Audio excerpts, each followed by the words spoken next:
Yeah, so let's get started now and not lose too much time of today's slot. So thanks a lot for joining, everyone, and whether you still consider it a valid Happy New Year, and hope everyone had a good time. So welcome back in 24. I wish everyone a happy and successful year. And thanks a lot for already making the time today for the DQL topic and our office hours. So we're coming back the third time today, and of course, many to follow as we see continuous interest. Also, thanks for that. As usual, we do it the same way. So I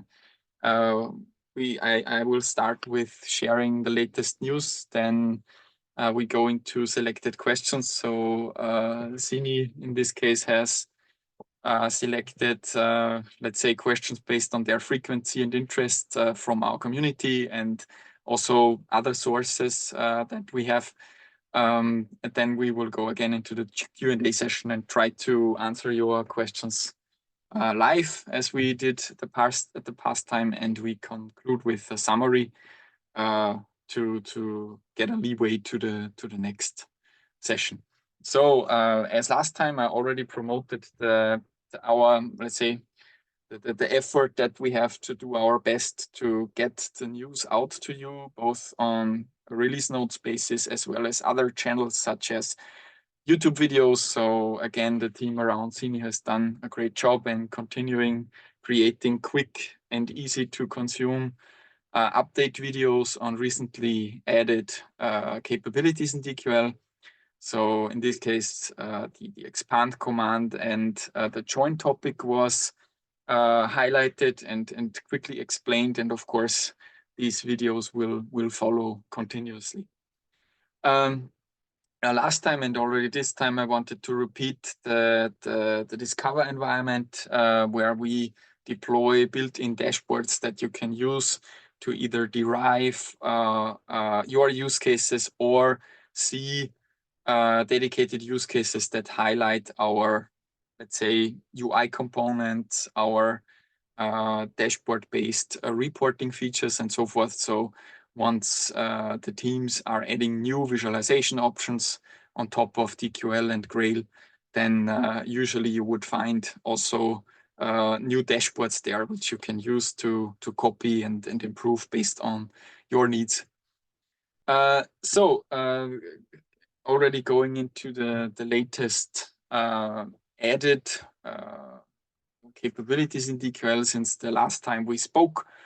So we spoke, I think, in December, and what we did in between was we continued our investment towards working with time series data. So of course, most prominent source are metrics, right? So basically analysis based on top of metrics, but also, of course, based on, as we see here, metrics or time series derived from event or log data, right?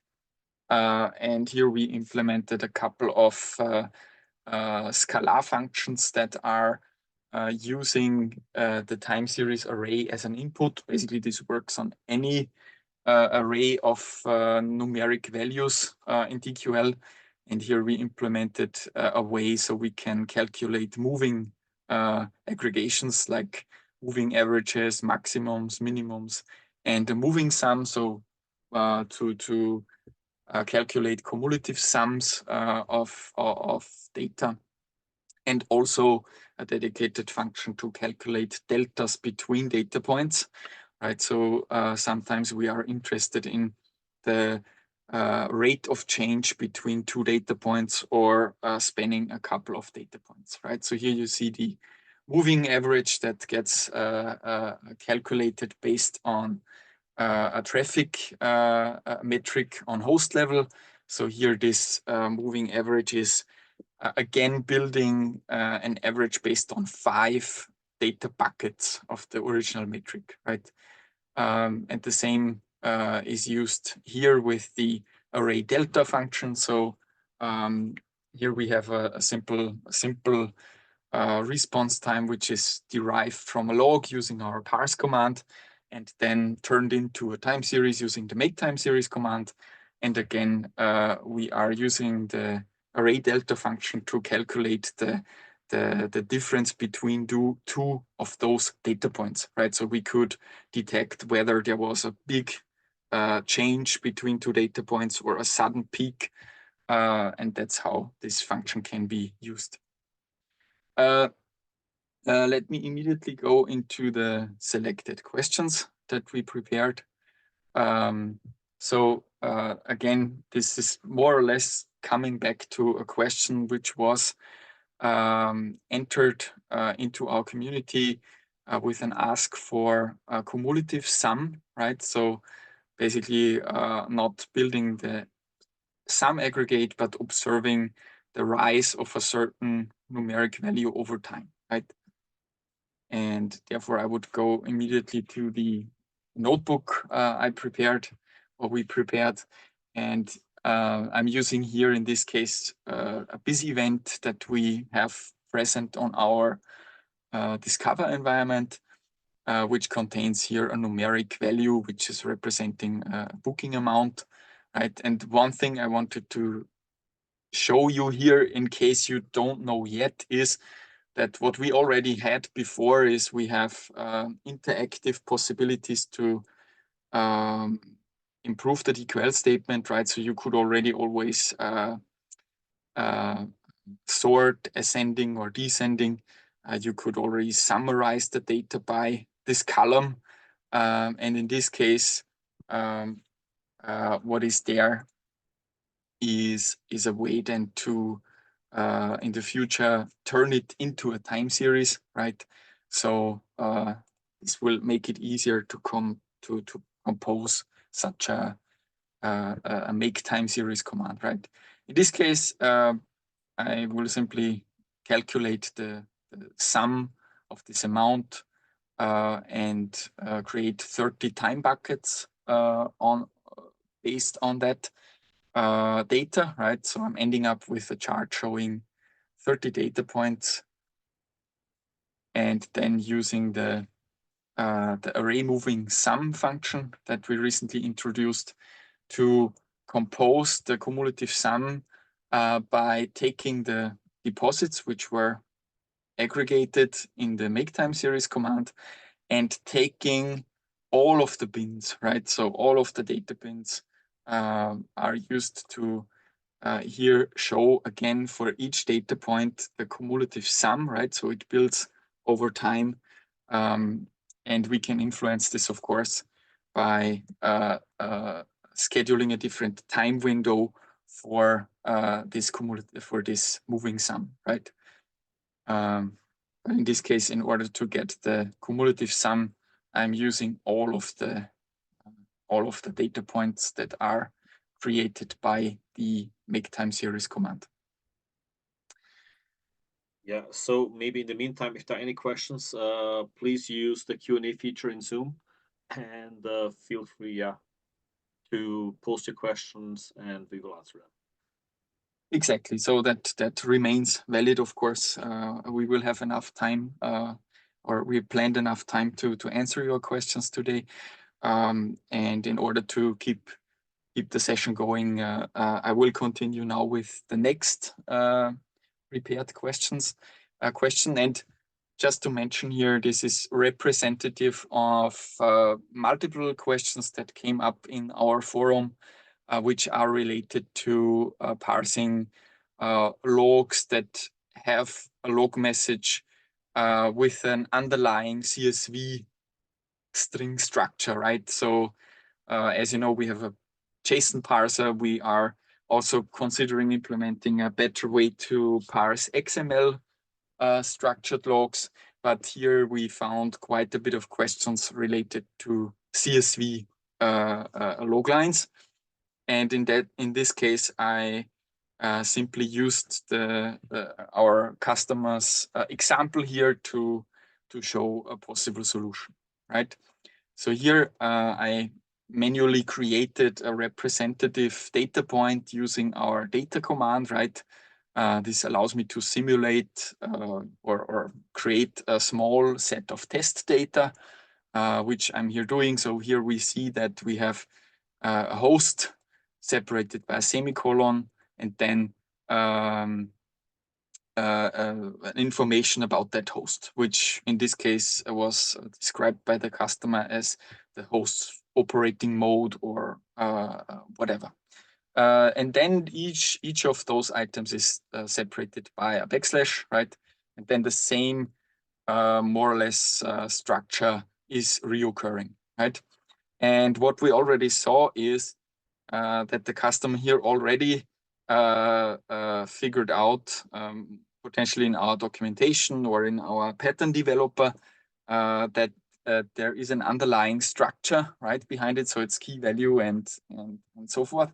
So here I'm simply showing the first attempt to get there, right? So we have a dedicated way to match a structure like a key value pair or multiple. And in this case, here we build a structure and we build a line data item representing the host. We could also use a different matcher. It could be the alnum matcher we have, right? Because it would only match a subset of LD. But anyway, we can use LD here. Then we have a separation character, which is here put in single quotes, right? So this separates one parsing pattern from each other. And then there is the mode in which the host operates. And we call this parsed structure struct. And what is then happening is that then we have a backslash, which in this case needs to be escaped. So let's try it. And what we find is we get an output, but in this case, the output is only representing one of those items, because we are not reiterating the same parser again and again, right? And what we can see in our documentation, if we go a little bit through it, is that we have an array matcher which parses repeated sequences of variable numbers or data elements, right? And what we see here is an example that is, let us say, more or less related to the problem we have underlying here, right? So we have numbers here, but they are also separated by a slash, and the pattern is repeating, and then there is a line break, and the same pattern is again repeating, right? And the example shown here is already more or less leading us to a possible solution to get from a single element to a list or an array of elements, right? So in this case, what I did here is I used more or less the already working structure matcher here, which was figured out by our customer here. But I simply wrapped it into the array matcher, right? So I'm telling the parser to iterate over each of those elements. And the only trick here is that here we have a special case, because after each element, there is a separation with the slash element, but not with the last one, right? So I have to tell the parser to either continue on slash or the end of stream, right? So here the end of stream element is critical because we do not have a line break here, which would be EOL. So here is simply the stream ends. And here this is just telling the array matcher that we want to match one or many elements, right? So if you run this one, we get 3 records nested into an element called array, right? So if we unfold that, we can see that we have parsed here server 1, server 2, server 3, and the mode, right? And in order to get this data out to the root level, I can then use our expand command, right? So an expand command turns one array element into a record for each array element. If we go into this element, we see here that the first line has still host and mode nested, and then the fields flatten command will also flatten that out, right? So here we can now see we have array.host, array.mode, right? And if we then simply reuse this line, I can then let's see, it's array.host. Sorry for that. Mode. And now we have the table which is intended here by the customer, right? And just to mention it, the same solution could have been achieved by simply using our array matcher, right? Because we have one sequence that is iteratively occurring. And here I simply have again host separated by semicolon, then mode, and then again this sequence of either backslash or end of stream and one or many elements, right? And the same expand and flatten sequence afterwards, right? So this, Peter, one yeah. thing. I mean, we don't have that many maybe advanced DPL users, and maybe you can quickly show how you can make use of the DPL architect to see already the preview of the parsing when you want to extract something. Exactly. That's a very good point, Sini. So let's quickly jump into that, right? So as I've shown before, you have interactions with the data, right? So if we go here, we can always sort, we can filter on certain values, right? And the same here, we can always use our UI interactions, jump to our pattern developer, right? And then we can see a preview of what matches in your parsing pattern, similar to a regex builder, more or less, right? And here we could say what matches with alnom, right? Only server one, what matches with array, and here LD host, nothing, right? Then there's the separation character, LD mode, right? And this has to match one or many times. So we see here that this would for example, match, and therefore we have a simpler way or some help to also create those parsing patterns.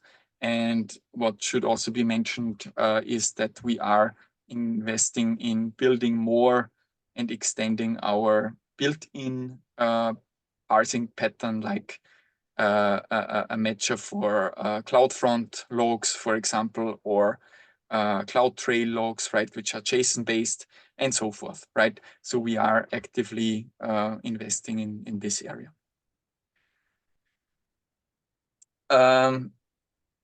So continuing with the next one, which is the last, almost last prepared questions before we go into the questionnaire. And this is also a pattern of questions which happens quite a bit recently. So here the headline says it all, more or less. It's about a switch case scenario, right? So it's about being able to assign ownership to a certain host group based on the query result, or assigning better names to an aggregation output, right? So in this case, it's here an assignment of a subnet to a specific team, right? So based on the IP address range or based on the IP address, the query result should show to which team the result belongs. And here I prepared, because we simply don't have the identical data set, but the examples are of course valid as well.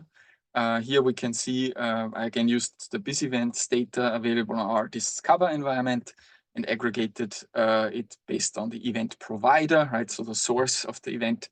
Here we can see we have 5 event providers, and now I want to assign, let's say, ownership or different names to those providers, right? So here what I did is I again used two, and I will show two options which are giving us the intended result. What we see here is we have again the information of the event provider, right? So here, let me see where it is. Here we can see event provider is easytrade.com. And based on the if function, which I used here, I can define, okay, if the event provider contains the string trade, I will place the value broker for the team field, which is added to the result, right? So here we can see there's a new field called team, and it has a value broker based on the if function here. And based on a sequence of fields add commands, I can override it, right? I can again say if the event provider contains travel, like easy travel, then put travel as the ownership. Otherwise, you reuse the same value as what was already present there. And in case you did not find any assignment based on the above functions, just put other, right? And else reuse the same value as before. And again, if we then summarize by team here, we can see that now, okay, we have an aggregation result for team broker, for team travel, and for team other, right? So every event that falls into each category is then taken into consideration by the summarize command here, right? And then there is a, let's say, a pretty interesting other option to achieve the same result, which is using our a function we called coalesce, right?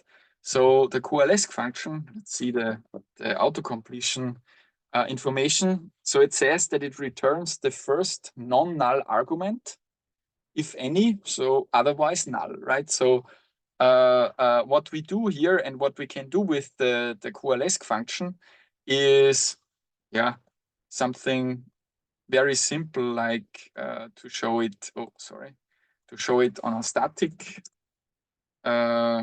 example. We say A equals coalesce, and then we say 1 plus 2, and is null,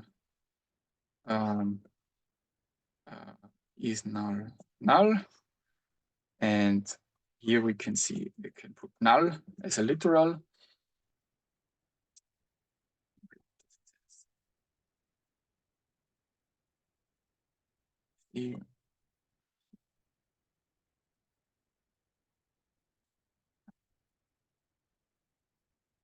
Sorry for that. Sorry for that again.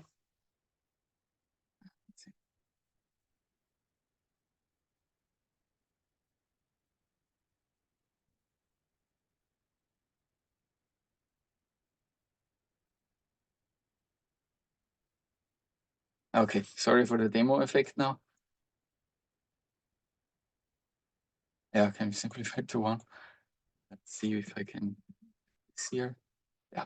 So again, still, if we would have an expression here returning null, like an if check, if something happened, and then what we did before with the sequence of ifs, we can simply put here as a comma separated list, right?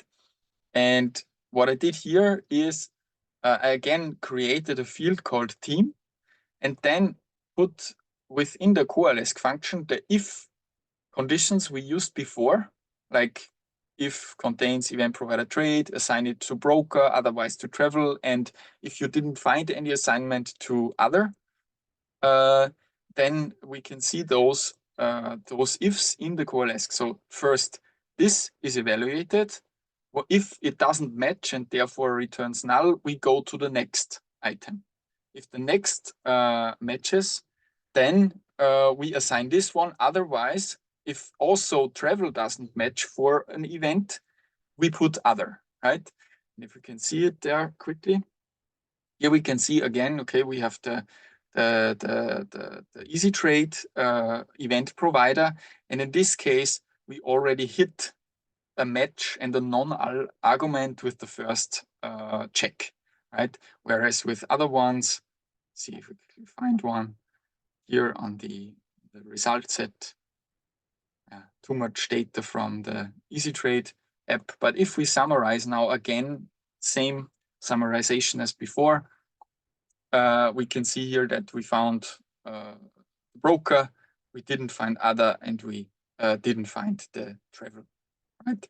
So this is again using the same logic behind the scenes, but simply evaluating on each event the first non-null argument on a record basis, right?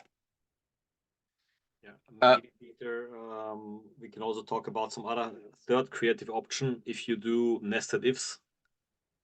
Yes. Would be also something, but it looks really ugly. Exactly. It's then becoming more, it's possible, but it's even becoming more complicated because you have to think nested more. And this is simply saying, okay, whether the first item that is returning a non-null argument here would be applied, right? Then again here, just quickly going through it and simply based on a more realistic example here. Here we can see that because the question was related, I want to see the number of bytes by IP address, right? Here I can simply show how we can do that with parsed logs, right? We have here in the JSON payload, we have send bytes, bytes in and bytes out information, which we parse using the JSON parser, and then returning the matched fields. So we get here the bytes information and the host information. And again, I'm using the same approach as shown before, where I say, okay, if the host name contains EC2, then it belongs to infrastructure. If it belongs, if there is still no find for the sequence of ifs before, then assign it to other, and then aggregating the extracted byte information by team, right? There we see, okay, infra has all the data in this case. But just showing a more realistic examples based on parsed logs.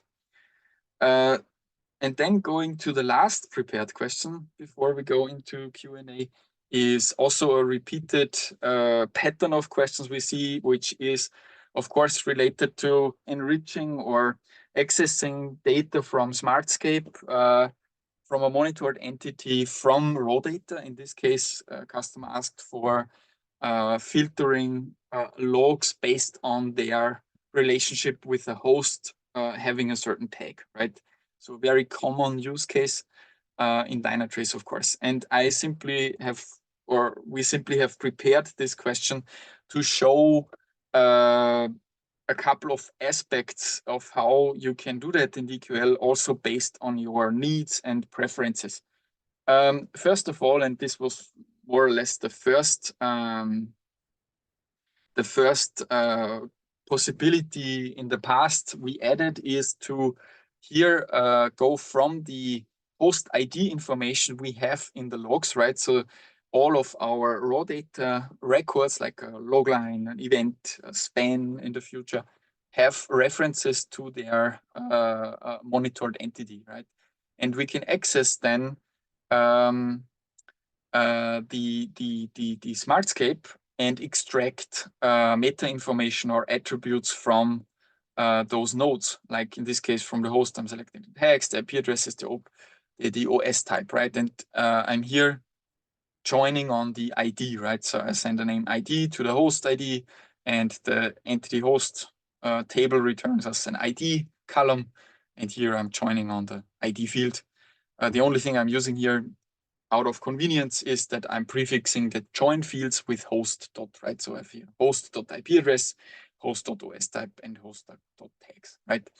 So here I get the host information, and I just have to basically filter out where the host tags are null to demonstrate further, right? So we have, of course, not every host has tags on this environment, but here now we can simply proceed with existing DQL functionality to then filter the data further, right?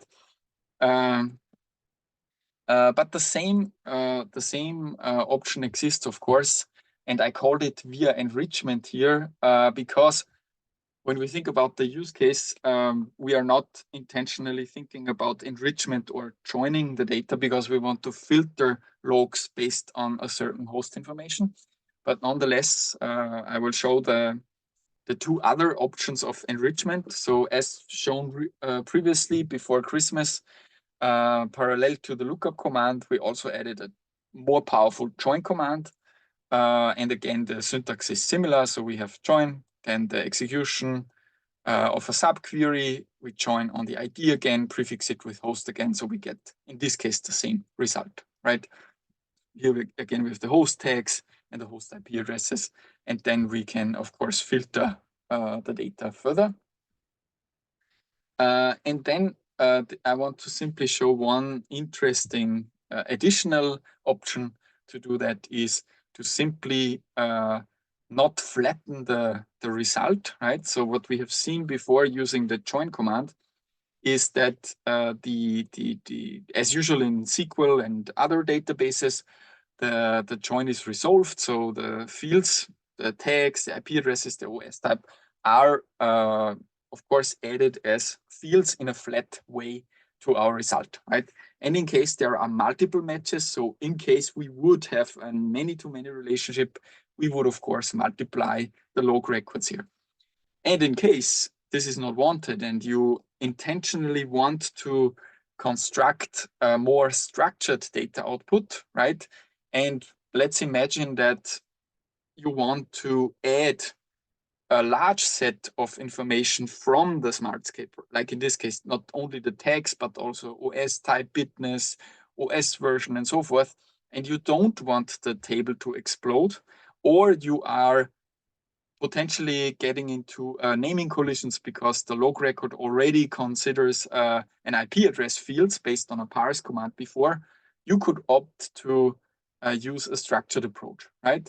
And what I did here is I added the field host and used the lookup function. And what it does is it does not flatten the result, right? It puts the joined fields into a structure here. And what we can see here is that now each log line has a structure of all selected host attributes. Name, ID, tags, IP addresses, OS type, bitness, OS version, and so forth. And the way, of course, how to work with that is before you have seen that we have prefixed the join fields. So we called it host.tags, right? But in this case, now we have to access the nested fields, right? And the way to do it in DQL here is using the square brackets, right? In DQL, dots have no function because lots of data already has a dot in the name, right? So each, if we see simply our log records, they have a whole DT entity host field. They have a lot of fields using the dot character to separate namespaces. So we cannot use the dot in our syntax, right? So we have to use the square brackets here. And what we can do here is we can access the host tags in this way. So we filtered out again the records where the tags were not set. And if we investigate it, we should see the tag being there, right? And if we now, I don't know, let's say fields add tags equals upper of toString of the tags field. And let's see what happens to string host. We access the nested tags field here, then we can see what happens. So now we again are back in our log records, but now we selected the tag information out of this structured data point onto the log record again. Just showing how to, based on the use case, decide for either the standard approach or a more structured approach.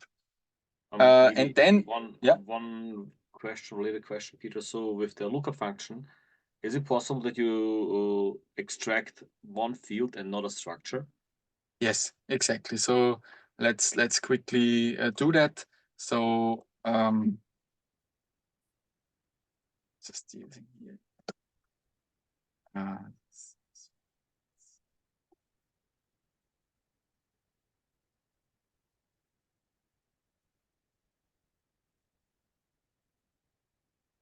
Can I do this here? For instance, only the tags, exactly. So what is now here happening is just so you understand it. So we have to here understand that we added a structure, right? So a field called host, which is a structured type, right? So an object. And syntactically, we can already access the information that we are selecting in the subquery via the standard DQL syntax of how we access nested data, right? So the same thing I used here with host square bracket tag, I can already do by continuing after the function and directly with the square brackets access the tags field here, right? But yeah, this is also already a bit advanced when it comes to working with DQL. And now more or less the preferred and also, yeah, we could say the suggested solution and potentially the solution which all of us would have imagined anyway, because we don't necessarily want to enrich the data with host information. We want to filter, right? And here I want to simply show a solution which is using the filter command and then does a list comparison, right? So it compares, does the host ID occur in a list of IDs returned by this subquery, right? So if we would run the subquery separately, here in this case, we only get one ID, which is of course good. But if we say A here, we might get nothing. And if we say O, we might get again one. But if we simply delete the filter command here, we get, of course, multiple fields, right? So here we would get 4 hosts, right? Which we would compare against. And based on the filter expression here, only one host on that environment matches our filter criteria. And therefore we can already say, okay, I want to filter all logs that are belonging to a host that has a tag which contains a string called Google in this case, right? Also, again, depending on the filter criteria you might have, right? So that's, I spent too much time, I think, on the prepared questions. So happy to now jump into the questions. Yeah, maybe one related question to what you just have showed. So Travis is asking, does that mean we don't have to use the lookup command in the future? No, this should not be the takeaway here. The takeaway here was just to differentiate between data enrichment and filtering, right? More or less coming back to the question in the forum, right? So I think the answer which was presented in the forum was using the lookup command, but it's not the only way how you can achieve such use cases, because what the customer here already pointed out is that the imagination already was using the filter command, right? So give me the logs that are matching to a certain host. In this case, the customer started here with the host and then joined the logs more or less, right? Which is of course also possible. So we can simply demonstrate that quickly if we want to do that. So let's use ID and tags. Come on, ID, comma, tags. So here again we have the tags, and then just copy pasting this simple filter here. So I'm filtering this one contains just in Google. We again get one matching host on the environment, and then we are joining the logs, right? Logs, and let's select 2 fields or 3 fields: the timestamp, the content field, and of course, what do we join on? We join on the host. So here I'm saying ID equals DT entity host. And then, of course, joining on ID, right? So let's do that now. What we have here, of course, is challenge because, and this is valid in any database. We are using a broadcast join algorithm behind the scenes, and we could argue that the join direction is wrong here because I have one host and I'm joining millions or billions of logs, right? So this might work if we filter here only the error logs. This error. Let's try this one, right? There are not any more, no records here. See whether we get some.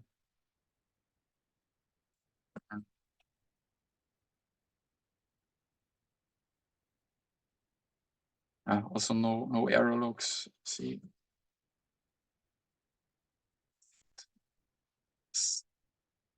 Yeah, so now we found a couple of logs that are matching to that host and have an error log level. But the join direction here is not really correct. What happens here is, of course, we have one host matching to 36 records. So the host record gets multiplied 36 times, and then the matching log line is joined, right? But usually, and that's also what we suggest in our documentation, is that the highest cardinal data set should be used on the left side, right?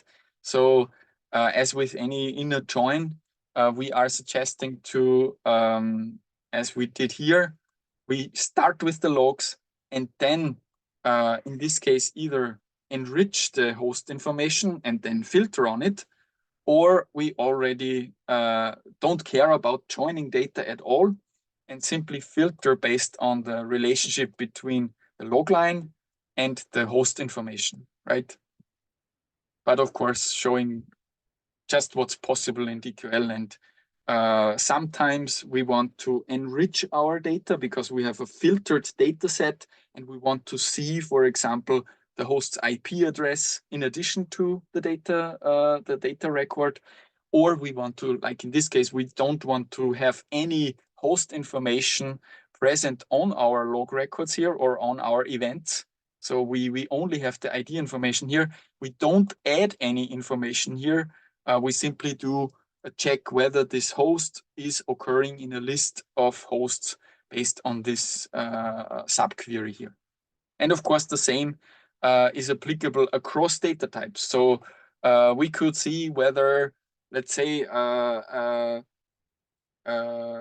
BIS event, a sales transaction is related to an error log on the same process, right? So it doesn't necessarily mean that we are always comparing across the Smartscape. Thanks, Peter. Maybe some follow-up comment from Travis. So he forgot that he can't talk. Most of the time he's using the lookup command. So this may help him a ton in his queries. So what we just showed. Yeah.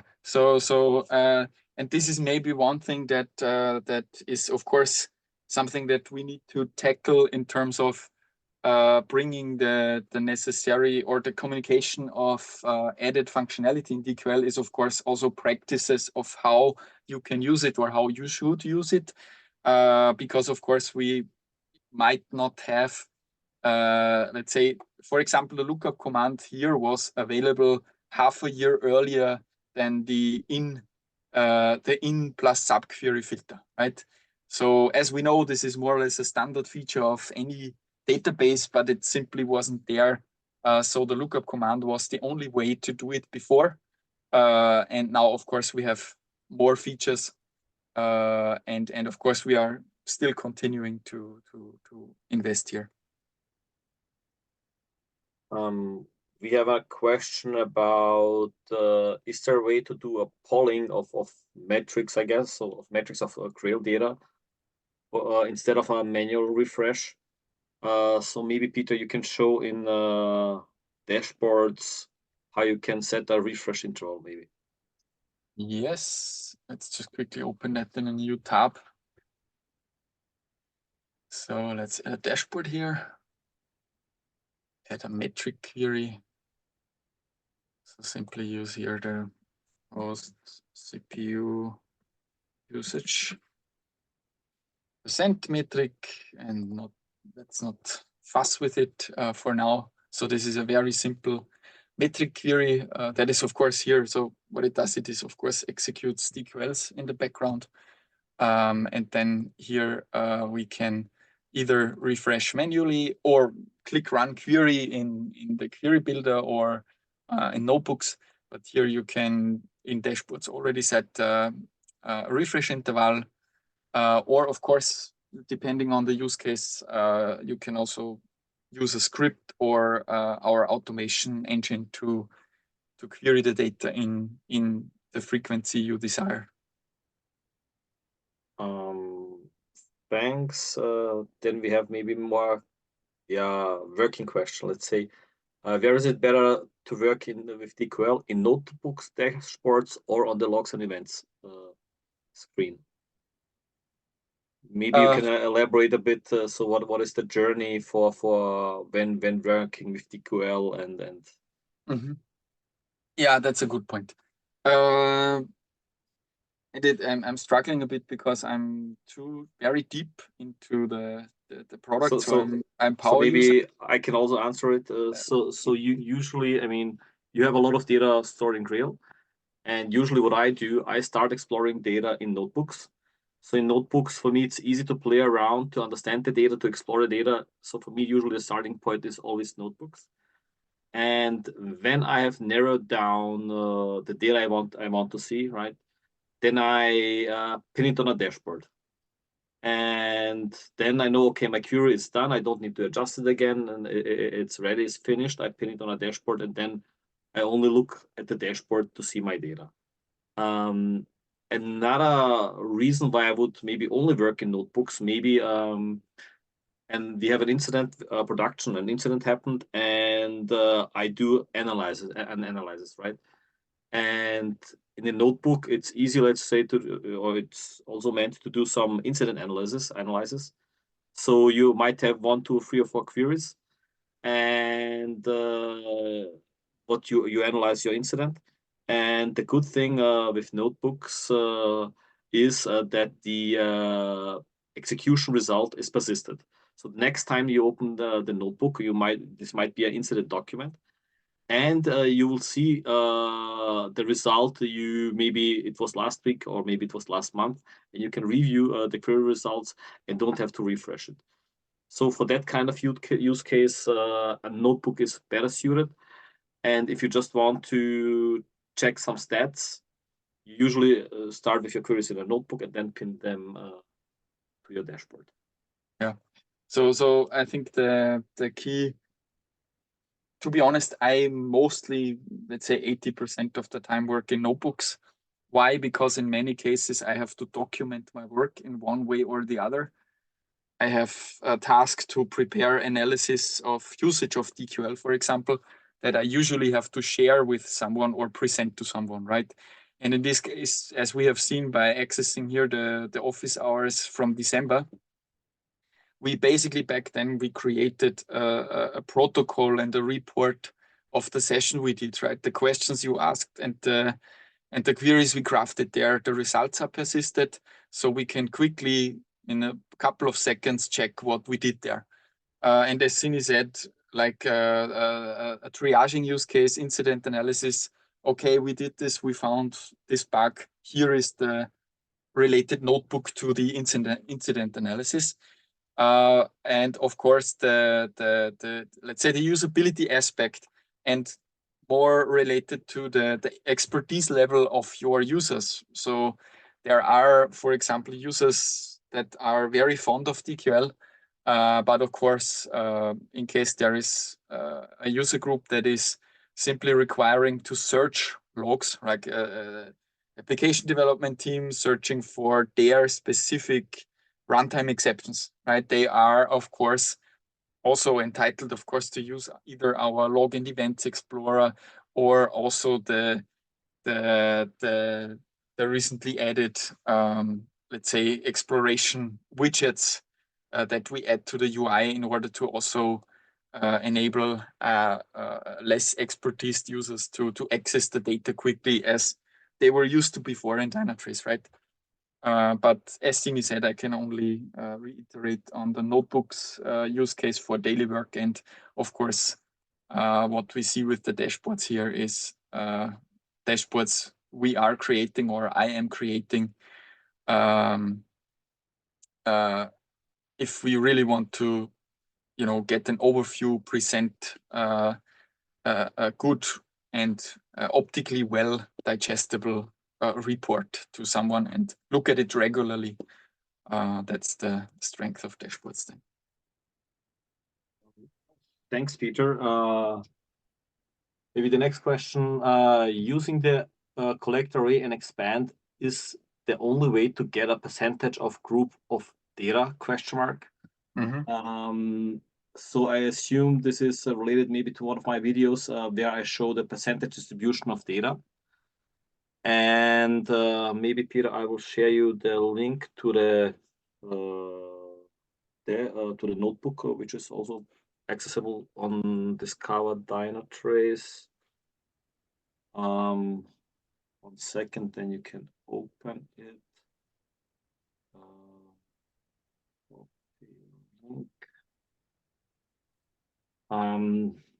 Yep, if you have not yet clicked on it.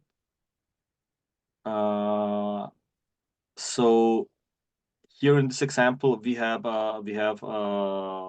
credit card transaction data, and you want to see how the data is distributed among the credit card providers, so Visa, MasterCard, American Express. And I assume the question was, is this the only way to get this kind of distribution with collect, array, and expand? So what I do in line number 4 and line number 6 to get the percentual distribution. So currently this is the only way without using joins to achieve it. But of course, I understand that this is cumbersome to use, and we have a plan to simplify it by extending the summarize command. Yeah. I cannot yet provide a delivery date for that, but it's a known complication and well aware that we have to simplify it. And just to demonstrate and also related to the simplicity of a query is using the join command, right? We can create an aggregated result, let's say the count of logs per host, and then all logs, right? So fetch logs. But this is also count,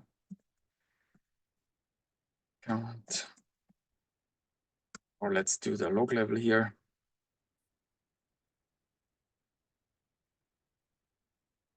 Oh, maybe change the time frame to the last. That's correct. And then again here using the join, do fetch log summarize count.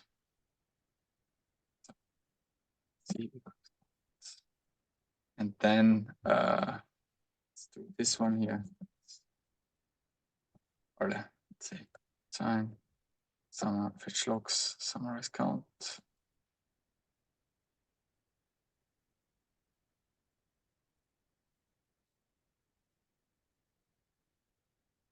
And here, what of course the here the complication with the join command is that it requires a join condition field. So here we simply, to make this time-wise short, I am adding here again. Let's add a equals 1, and then here joining on a. So if we run this, what we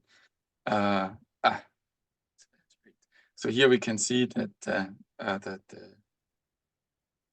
we get here the count by log level, right? Fields add. Sorry for that. Here again, fields add 1. So here we should get the debug and 7,000, and we get the total count from the right side. And also this is not as simple as I would like it to be, but this is just showing another option. But of course, this is expanding or making the query more expensive in terms of the query execution, of course, and also cost, because we are querying the same buckets the same time here, right? So the really feasible solution is the one that Sini presented. Thanks, Peter. We have a question related to the Discover Dynatrace environment. I see we have access to seemingly all the dashboards within this WKF environment. Is there a reason we only have access to use case log analysis, use case Davis problem analysis in notebooks? So question is, why do you have more dashboards, and where can people maybe find dashboards? Maybe I can also answer that one. So in our YouTube videos, for instance, so first of all, we have shared a set of dashboards with everyone. So everyone who can open this environment. So basically every end user. And in our various channels, for instance, on our YouTube videos, what we have been doing, we have been adding links to dashboards. And as soon as you click on a link on a YouTube video to the notebook, you will see this notebook also in your notebooks. So maybe I can just for test, I can send you share a link to a notebook, which is also on YouTube, and basically after you click on it, it will be visible all the time in your. Yeah, just so, and sorry, also my fault that we are already close to top of the hour, and I still want to manage to continue with the last slides. And of course, we will try to answer your questions, or the ones that we didn't find time to answer in our forum. So I want to be very quick here. Jump this one. We have mentioned the Discover environment. We will also announce the next dev hours in the community, because we don't have a final date yet due to Perform, which is of course something that many people are working towards currently at Dynatrace, and we are looking forward to it. And again, mention the DQL related sessions here. So happy to meet you there in case some of you are visiting. And therefore also wanted to conclude this session in a relatively reasonable time, not to expand your calendars too much. So